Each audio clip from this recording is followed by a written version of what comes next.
ईशावास्यमिदं सर्वं यत्किंच जगत्यां जगत् तेन त्यक्तेन भुञ्जीथा मा गृधः कस्य स्विद्धनम्। ओम पूर्णमदः पूर्णमिदं पूर्णात् पूर्णमुदच्यते पूर्णस्य पूर्णमादाय पूर्णमेवावशिष्यते।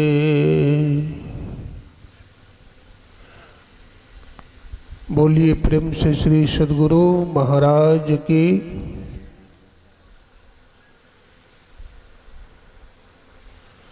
अव्यक्त रूप में अनंत श्री विभूषित कण कण में विराजमान परमाराध्य गुरुदेव के त्रैलोक पावन पाद पद्मों में कोटि कोटि नमन। अपने निवास में विराजमान पूज्यपाद गुरु सेवी भगीरथ दास जी महाराज तथा स्वामी प्रमोद दास जी महाराज के चरणों में कोटि कोटि नमन करते हैं, कोटि कोटि प्रणाम करते हैं।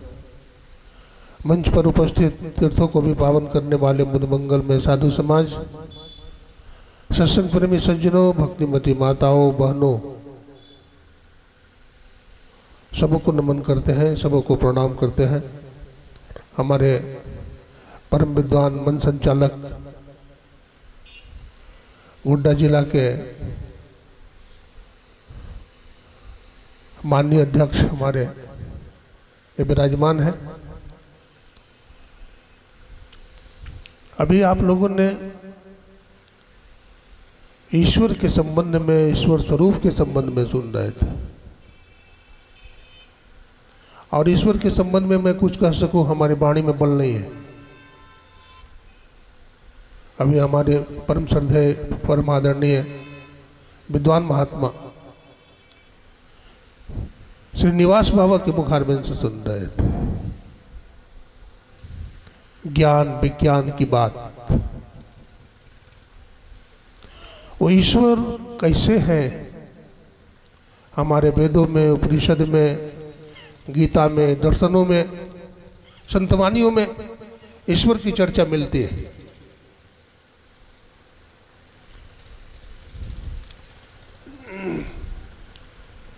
ईश्वर के संबंध में कहा गया है दुर्गा सप्तशती में, या देवी सर्वभूतेषु शक्ति रूपेण संस्थिता नमस्तस्यै नमस्तस्यै नमस्तस्यै नमो नमः। या देवी सर्वभूतेषु न बल रूपेण संस्थिता श्रद्धा रूपेण विश्वास रूपेण संस्थिता नमस्तस्यै नमस्तस्यै नमस्तस्यै नमो नमः। यानी दुर्गा के रूप में ईश्वर की मान्यता प्रदान की गई है।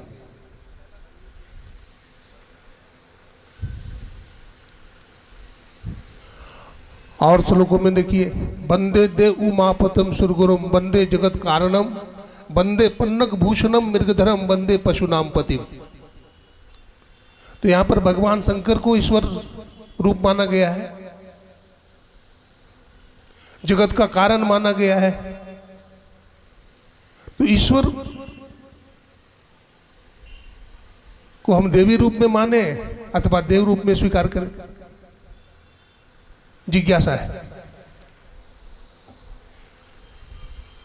अगर वेद का, उपनिषद का, श्रीमद् भगवत गीता का, श्वेता शत्रुपनिषद का, सारे उपनिषदों का सार निकाला जाए तो ईश्वर परमात्मा न तो पुरुष है, न स्त्री है, न नपुंसक है। वो कैसा है? वो जैसा है वैसा ही है। स्वामी रामतीर्थ ने जी महाराज ने जापान में, अमेरिका में जाकर के भारत के वेदांत ज्ञान का प्रचार किया। और उन्होंने क्या कहा? God is not mister, miss, mistress, but mastery. ईश्वर न तो कोई पुरुष है न कोई स्त्री है, वो क्या है? एक रहस्य है। ईश्वर एक रहस्य है। सबसे पहले हम विज्ञान पर विचार करेंगे और सबसे पहले हम पाश्चात्य दर्शन पर विचार करेंगे। वेस्टर्न फिलॉसफी इमर्सन का ओवरसोल है, स्पिनोजा का सबस्टांसिया है, हर्बर्ट स्पेंसर का अज्ञात एवं अज्ञेय है, डाल्टन का परमाणुवाद है। परमाणुवादियों ने कहा, आइंस्टीन ने कहा, इस संसार परमाणुओं का संघात है। अभी अणु परमाणु की बात सुन रहे थे हमारे स्वामी निवास बाबा से, और बहुत सटीक बोल रहे थे, सुनने में भी मन लग रहा था। अगर हम परमाणुओं का संघात माने इस जगत को, तो परमाणु को भी तो तोड़ा गया, अणु को तोड़ा गया, परमाणु को तोड़ा गया, इलेक्ट्रॉन, प्रोटॉन और न्यूट्रॉन में विभाजित किया गया। हमारे साइंटिस्ट का कहना है, वैज्ञानिक का, कि संसार में एक शक्ति है जिसको एनर्जी माना उन्होंने, इलेक्ट्रोमैग्नेटिक एनर्जी बोला इसे। अगर ये परमाणु एक इस पदार्थ को न बांधे, जैसे सूर्य भगवान है, तो सूर्य भगवान को परमाणु बांधे हुए है। चंदा मामा है तो उनको भी परमाणु बांधे हुए है। हमारा शरीर है, हमको भी परमाणु ने बांध रखा है। नहीं तो सूर्य के टुकड़े हो जाए, चांद के टुकड़े हो जाए, हमारा परमाणु बिखर जाए, हम जीवित नहीं रह सकेंगे। तो ऐसा हमारे वैज्ञानिकों ने कहा। हम विचार करेंगे वो परमात्मा कैसा है, उसका स्वरूप क्या है।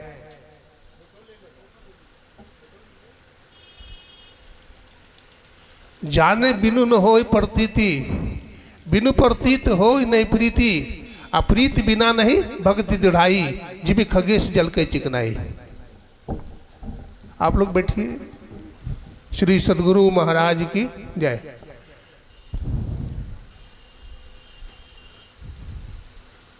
वैज्ञानिकों ने क्या कहा? अब भारतीय दर्शन में आइए जरा। अभी तो पाश्चात्य दर्शन में ही चल रहे हैं। पाश्चात्य दर्शन में कैलिफोर्निया यूनिवर्सिटी में एक रिसर्च किया।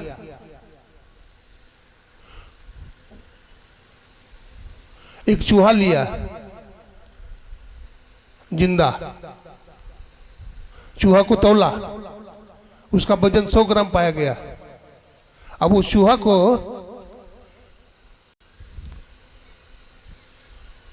गैस घट में डाल दिया, जहरीला गैस घट में। चूहा दम तोड़ दिया, मर गया। चूहा को पुनः तौला तो उसका वजन 98 ग्राम पाया गया। बोला 2 ग्राम जो वजन घट गया ये आत्मा का वजन था। मूर्ख वैज्ञानिक आत्मा के वजन को भी नापता है, जबकि विज्ञान में पढ़ा था हवा के संबंध में, हवा रंगहीन, गंधहीन और स्वादहीन गैस है। तो इस नजर से हवा भी न दिखेगी, ऐसे परमात्मा दिखेगा, हंसी आएगी। श्रीपति जी महाराज ने कहा, क्योंकि वो ईश्वर जो है इंद्रियों का विषय नहीं है, वाणी का विषय नहीं है, मन का विषय नहीं है। इसने कहा मन पता पाता नहीं। आप अपना चेहरा देखते हैं कि नहीं? कैसे देखते हैं? तो दर्पण में आप अपना चेहरा देख लेते हैं। संत कबीर साहब कहते हैं, सत्य पुरुष की आरसी संतन ही की देह, अलखा जो चाहे अलग को इन्हीं में लखिले। अगर ईश्वर को आप देखना चाहते हैं तो संतों में देखेंगे आप।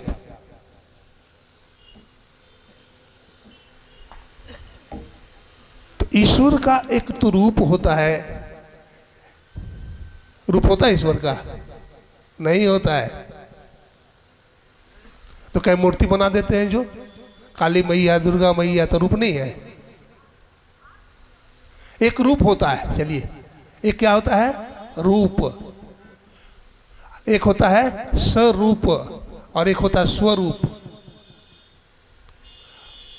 अभी गुरु महाराज की तस्वीर लगी हुई है ना। एक गुरु महाराज का रूप है, ये स्वरूप नहीं है। लेकिन जब गुरुदेव सशरीर में थे तो स्वरूप में थे, यानी रूप के साथ। लेकिन अभी केवल रूप है, स्वरूप नहीं है। एक होता है स्वरूप, जिसको बोलते हैं निज रूप। तो जीवात्मा का निज रूप क्या है? इसी रूप का पता लगाने के लिए सभी दर्शनकारों ने कहा है, सभी दार्शनिकों ने कहा है, इसी को आत्म साक्षात्कार कहा है। अपने को जानिए, नो टू ऑन सेल्फ, अपने आप को जानिए। जाने बिना प्रतीति नहीं होगी। जब आप अपने को जानिएगा तो संपूर्ण ब्रह्मांड को जान लीजिएगा, संपूर्ण जीवों को जान लीजिएगा, कुछ भी बाकी नहीं रहेगा जानना।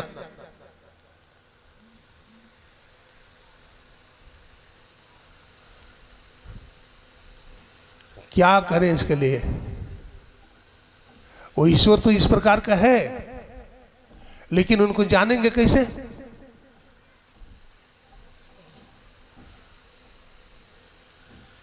योग के माध्यम से जानेंगे, साधना के माध्यम से जानेंगे। जिमी दूध के मथन से निक्षत है घृत जतन से, ते ध्यान के लगन से परब्रह्म ले निहारा।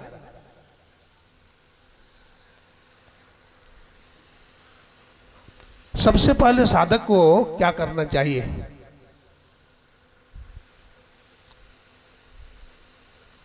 दूध को जमाते हैं तो क्या करते हैं? पहले किसी बर्तन में छोड़ देते हैं, स्थिर छोड़ देते हैं, उसमें जोरन डाल देते हैं दूध में, वो दही बन जाता है। लेकिन दही कब बनता है? जब स्थिर छोड़ देते हैं। हिलता डुलता रहेगा तो दही नहीं बनेगा। आसन दृढ़, आहार दृढ़, भजन नेम दृढ़ होय, तब प्राणी पावे कछुक, नहीं तो रहे विषय रस मोय। बाबा सूरदास जी महाराज कहते पहले आसन दृढ़, पहले तो भोजन को संभालिए। गुरुदेव ने कहा खान पान को प्रथम संभालो और रस रस सारे अवगुण मारो। खान पान का सुधार कीजिए, मांस मछली अंडा मत खाइए, शराब मत पीजिए। वेद में आया सुराब मा पीबेत, सुरा का सेवन मत कीजिए। आपके जीवन में सुरा आएगा तो सुंदरी भी आएगी। सुरा सुंदरी का संबंध है। पाश्चात्य देश में जाइए ना,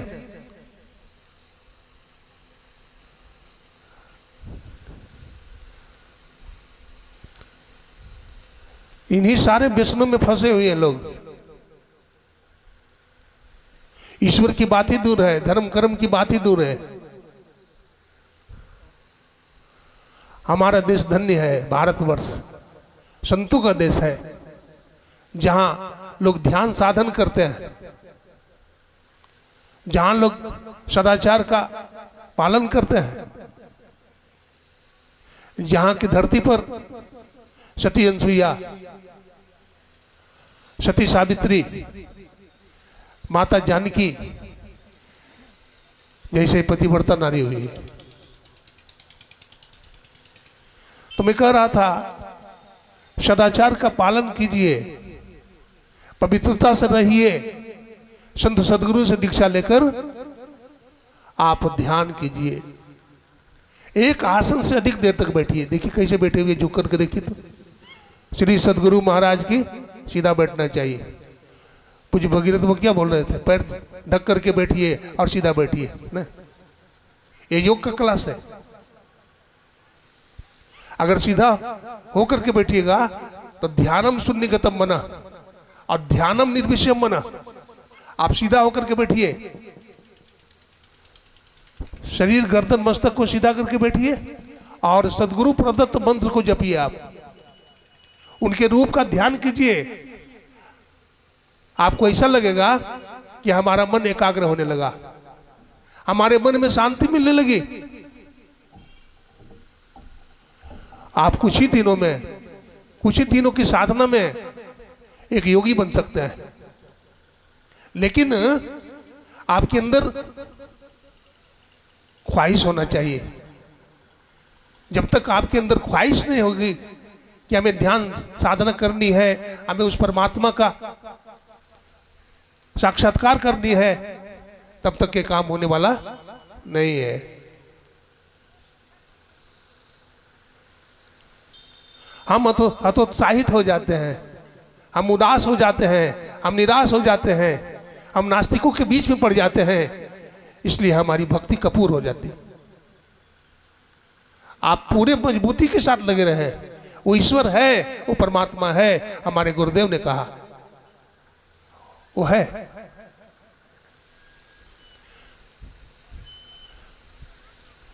तो वो ईश्वर परमात्मा जो है, आप इसके लिए मानस जप कीजिए।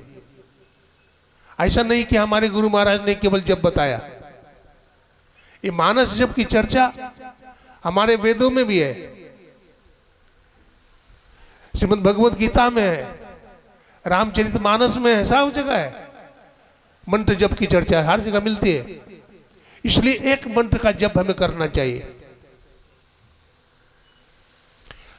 महर्षि पतंजलि ने कहा जपात सिद्धि, जप से सिद्धि भी मिलती है। हनुमान जी महाराज को बहुत सारी सिद्धियां मिली जप करने की। अष्ट सिद्धि नवनिधि के दाता, असवर दिन जानकी माता। आप पवित्रता पूर्वक जप कीजिए। आप 2 घंटा जप 24 घंटा में तो कर ही सकते हैं। आप जप भी करेंगे तो आप बहुत अच्छा फील करेंगे, आप बहुत शांति का अनुभव करेंगे और आपका सब काम बनेगा।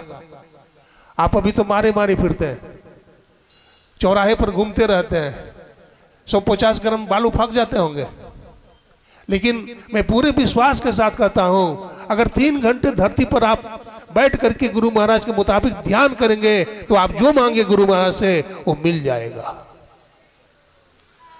मिलेगा।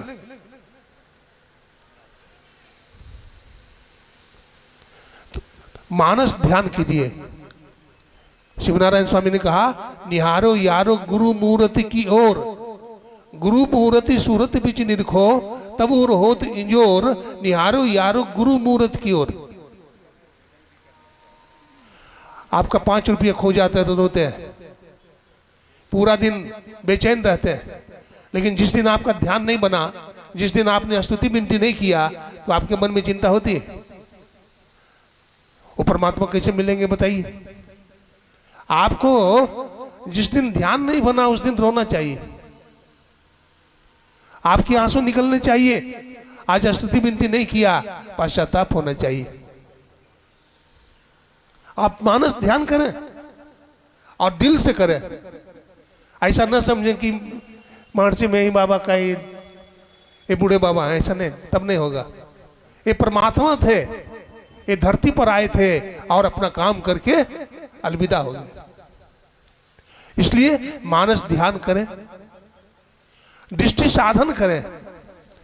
देखिए संत मत की साधना में दृष्टि साधन का बड़ा महत्व है। ये दृष्टि योग है, दृष्टि योग। दृष्टि कहते हैं देखने की शक्ति को, उसका योग करना है, उसको मिलाना है। बाईं आंख की बाईं धार और दाईं आंख के दाईं भाग को मिलाना है। दो नयन बीचों बीच सन्मुख एक टक देखत रहो, आप ही वह बिंदु झल के पटगिरा निरखत रहो। ये दृष्टि योग की साधना है। बिल्कुल सामने में देखिए। कुछ लोग कहते हैं बाबा एक 12 अंगुल की दूरी पर दृष्टि स्थिर करें। भाई वो इशारा है, वो इशारा है। गुरु महाराज थोड़े बोले हैं 12 अंगुल की दूरी पर करो। हाँ इतना जरूर कहे हैं, सामने में देखो। सुखमनिया में मोरी नजर लागी, अगल बगल कहूं दृष्टि न डोले, सन्मुख बिंदु पकड़ लागी, सुखमनिया में मोरी नजर लगी। बिल्कुल सामने में देखिए, अगल बगल को मार गिराओ और सन्मुख डगर धरो। सामने में देखते रहिए। देखते देखते देखते देखते क्या होगा, आपके अंदर वो बिंदु चमकेगा, दिखाई पड़ेगा सामने में। उसको परम बिंदु कहा। उसी में सुराख है, उस बिंदु में क्या है, सुराख है। आपकी दृष्टि की चेतन धारा उसमें समा जाएगी और आप गगन मंडल में विचरण करेंगे। लखलख आकाशा और लखलख पाताल कहा गुरु नानक साहब ने। तब आपको विश्वास होने लगेगा कि गुरु महाराज ने जो ध्यान साधना बताए वो बिल्कुल सही है, और आपकी लगन और बढ़ जाएगी। इस तरह से आप दृष्टि साधन करें। दृष्टि साधन को पाकी कुरान में सगले नसीरा कहा गया है। इसको कीजिए। उसके बाद फिर अंतिम साधना है जिसको नादानुसंधान कहते हैं। अनुसंधान माने खोज होता है, वो सार शब्द जिसको डिवाइन साउंड कहते हैं बाइबल में, वो बीज है, बीज अक्षर है। उस शब्द को पकड़िए, शब्द से ही संसार बना है। In the beginning was the word was with God and word was God. सृष्टि के आदि में शब्द था, शब्द ईश्वर के साथ था और शब्द ही ईश्वर था। मैं एक नमूना पेश करता हूं, देखिए ये शब्द है कि नहीं। आप मान लीजिए जा रहे हैं, ठीक है, आप चले गए सत्संग मंदिर, बगल में सत्संग मंदिर है नया टोला में, है ना। आप पैदल चल के आए अपने घर से, सत्संग मंदिर में चले गए, वहां एक दीवार घड़ी लगी हुई है। आप वहां खड़े हो गए, फिर आपकी इच्छा हुई कि थोड़ा बैठ जाएं, तो आप बैठ गए। अब बैठ जाने के बाद आप मंत्र जपने लगे। मंत्र जपने के बाद फिर आप मानस ध्यान करने लगे। अचानक दीवार घड़ी की टिक टिक की आवाज सुनाई पड़ने लगी। बढ़िया से विचार करिए, दीवार घड़ी की टिक टिक की आवाज आपको सुनाई पड़ने लगी। क्या टिक टिक की आवाज पहले नहीं हो रही थी? पहले भी हो रही थी, लेकिन मन इंद्रियों की घाटों में बिखरी हुई थी, चेतना की वृत्ति, इसलिए घंटी की आवाज नहीं सुनी। लेकिन जैसे ही थोड़ा मन एकाग्र हुआ, मानस जप करने लगे, मानस ध्यान करने लगे, थोड़ा गहराई में गए, तो घंटी की आवाज सुनाई पड़ने लगी। और थोड़ा गहराई में गए, दृष्टि साधन की क्रिया करने लगे, तो आपके रक्त का जो संचालन हो रहा है शरीर में, ब्लड सर्कुलेशन, इसकी धड़कन भी आप सुनाई पड़ने लगी। आप गहराई में जा रहे हैं और घंटी की आवाज तो सुनाई पड़ ही रही है आपको। तो इस तरह से जैसे जैसे आप अभी अंतर्धसु हो, अपने अंदर में जरा धसिए। हमारे गुरु महाराज ने कहा, दृष्टि योग अभ्यास अति ही करते ही करत, कपनी सहज छुटे, प्रौढ़ हो गई सूरत, दिल दरवाजा टूटे नजर की जोर से, अरे हारे में ही लगे टकटकी खूब जोर बड़ जोर से। गुरुदेव ने कहा, दृष्टि योग का अभ्यास करने से क्या होगा? करते रहिए, करते रहिए, करता ही करत। गुरु महाराज ने कहा करते ही रहिए, रोज कीजिए और कई बार कीजिए। कपनी, अब कपनी क्या है? जब ध्यान में बैठते हैं तो सूरत हिलती है, ऐसे ऐसे ऊपर ऊपर नीचे।